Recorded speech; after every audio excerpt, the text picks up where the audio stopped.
Okay, so before we proceed with this workshop, let's clearly define what I mean by a probable client.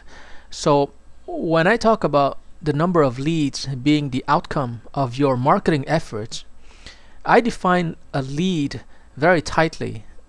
For me, a good lead is a probable client. Now, who is or what is a probable client? A probable client is a buyer who is likely to buy from you. And the analogy that I often use in the workshop is that suppose you're a dentist. A potential client is anybody in the general population, because everybody or most people have teeth. So there are potential clients for the dentist that you are. However, a probable client is someone who has a toothache. Somebody who has a toothache will want to go see you, the dentist, because he's in pain, he's hurting, and he's looking for a solution. So that is the difference between a potential client and a probable client. The probable client is ready to pay you right now, is ready to see you right now, because he has a problem. He has an urgent problem, he has a pain, and he needs the solution right now. So that is the trick of marketing. The trick of marketing is not to sell to people who do not need your services, but to offer your services and products to people who are looking for you. They are looking for you because they need you right now, right here.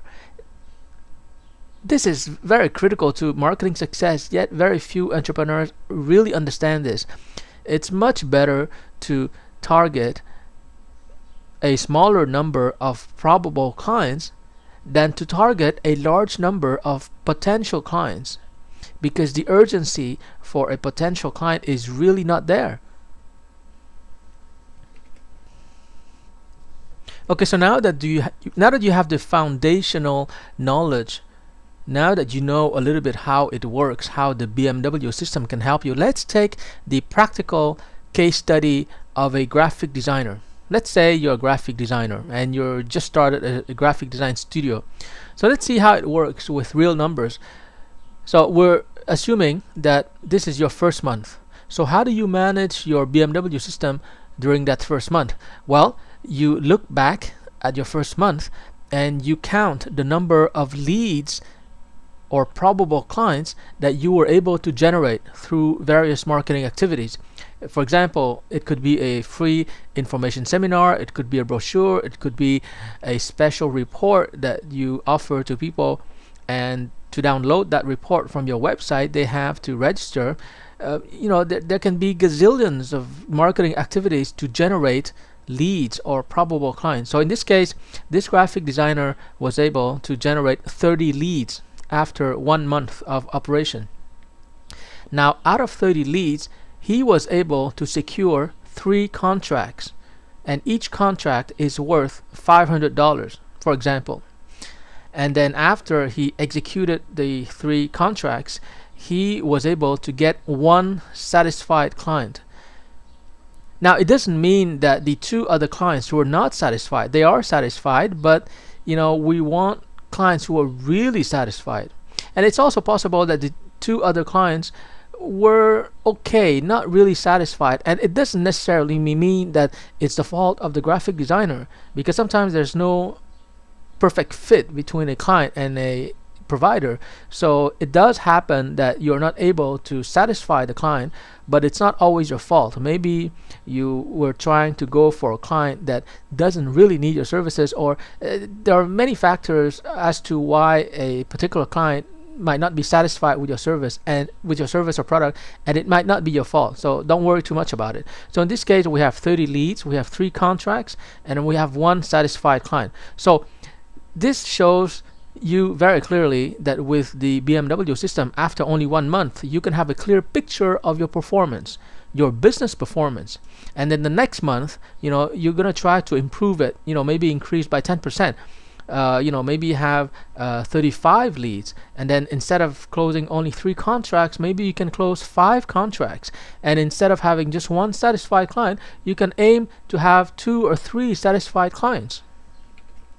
In the first case study, I took a month as the unit of analysis, but usually it's better when you break it down into weeks. So here you see a dashboard, a BMW dashboard, that shows you your performance on a weekly basis. So for example, the first important metric or performance indicator is marketing, right?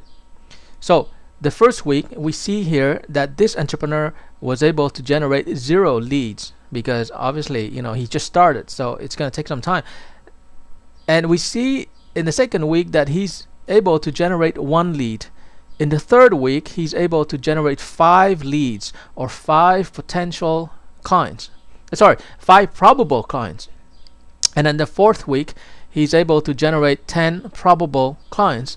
And out of these 10 probable clients that he's been able to pitch to, he was able to secure 1 sale. So this is the first sale. So it's important to celebrate. This is important, and you also want to look over carefully exactly what you did in order to secure, in order to close this sales transaction. And then week number 5, he's been able to double the number of leads, and he's continuing on his sales success, and he's able to close 3 sales. And then it goes on and on. You know, the 6th week, he's able to generate 30 leads, and his sales keep increasing, and then he has 3 satisfied clients from his production.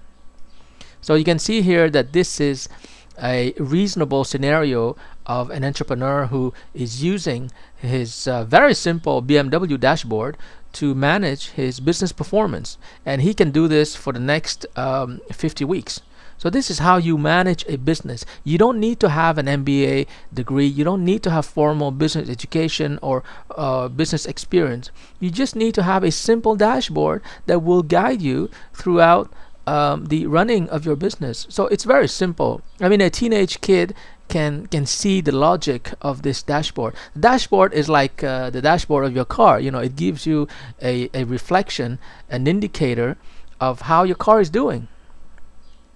The thing is that without such a BMW dashboard, it would be impossible for a business person to run and manage his business. So this dashboard, as you can see, is very, very simple, because you're only focusing on 3 key metrics, 3 key performance indicators.